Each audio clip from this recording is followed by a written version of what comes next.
avocado comme au buffalo. Bonjour les amis, comment allez-vous? Eh bien chez nous ça va bien comme d'habitude. Voilà, on vous prépare une petite recette. Alors non, on n'a pas été demandé à Buffalo Grill leur recette, je pense qu'ils ne nous l'auraient pas donné de toute façon. Mais c'est un plat qu'on aime assez bien, c'est une petite entrée. Alors voilà, on va le préparer à notre façon et on espère que la recette vous plaira. Voilà, vous pouvez varier bien évidemment, hein. Alors, nous avons commencé par ouvrir 2 avocats. Alors, il faut qu'ils soient bien mûrs, mais évidemment, il ne faut pas qu'ils commencent à pourrir, hein, c'est clair. Il faut vraiment qu'ils soient bien mûrs, parce qu'on va les écraser. Donc, on a évidemment enlevé les noyaux, vidé donc la chair avec une cuillère et écrasé donc avec la fourchette. Ensuite, directement, on a mis un jus de citron dessus pour que ça ne noircisse pas, parce que l'avocat s'abîme assez vite, hein, dès qu'il est en contact avec de l'air. Voilà. Ensuite, on a évidemment bien mélangé, ajouté un petit peu de piment de Cayenne. Voilà, on peut saler si on veut. Moi, je dirais que c'est pas indispensable, mais si vous aimez que ce soit un petit peu salé, n'hésitez pas. Ou alors, ce que vous pouvez faire, simplement, vous pouvez aussi utiliser des épices à guacamole toutes prêtes. On trouve ça dans le commerce. Voilà, ça c'est vraiment comme vous aimez. Il n'y a vraiment aucun souci.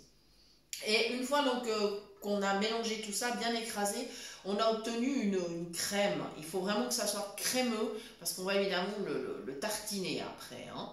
Voilà. Et là maintenant ce que je fais, je suis en train de couper très finement, le plus finement possible, de la tomate, dont j'ai évidemment enlevé le milieu, et je vais émincer de l'oignon. On va incorporer tout ça dans notre crème d'avocat. Et ensuite, alors on peut laisser reposer un petit peu, mais pas trop longtemps non plus pour qu'il n'y ait pas vraiment une oxydation qui s'installe ou que par exemple l'oignon ne commence pas à trop développer son arôme. Ça se gardera pas très longtemps au frais.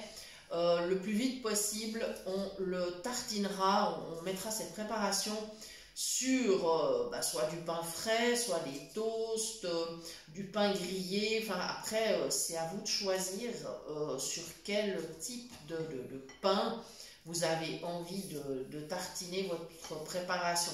Enfin, moi, je ne vous conseille pas de la tartiner, je vous conseille de prendre une cuillère et de répartir la préparation. Ça sera beaucoup plus simple.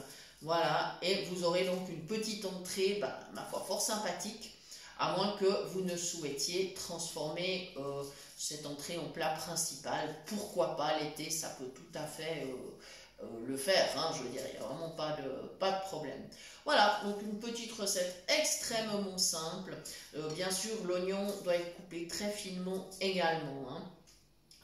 Plus ça se mélange, mieux c'est. Par contre, ce serait dommage de mixer. Là, ça serait vraiment dommage. Donc, voilà. Moi, je préfère que ça reste un petit peu quand même en morceaux. Voilà. Donc, vous pouvez bien sûr utiliser du pain sans gluten, hein, il n'y a pas de problème. Vous choisissez vraiment exactement quel type de pain vous voulez prendre. Voilà, une recette qui est très simple, très vite prête. Voilà, puis qui plaira beaucoup certainement à toute la famille et à vos convives. Voilà, quand vous invitez du monde, et c'est une petite entrée comme ça, fantaisie, qui fera plaisir. Voilà, je vous rappelle bien sûr que vous pouvez toujours nous contacter à l'adresse suivante, cuisinepratique@mail.ch. Vous pouvez nous retrouver sur la page Facebook et également dans le groupe très convivial Phoenix Cuisine Pratique.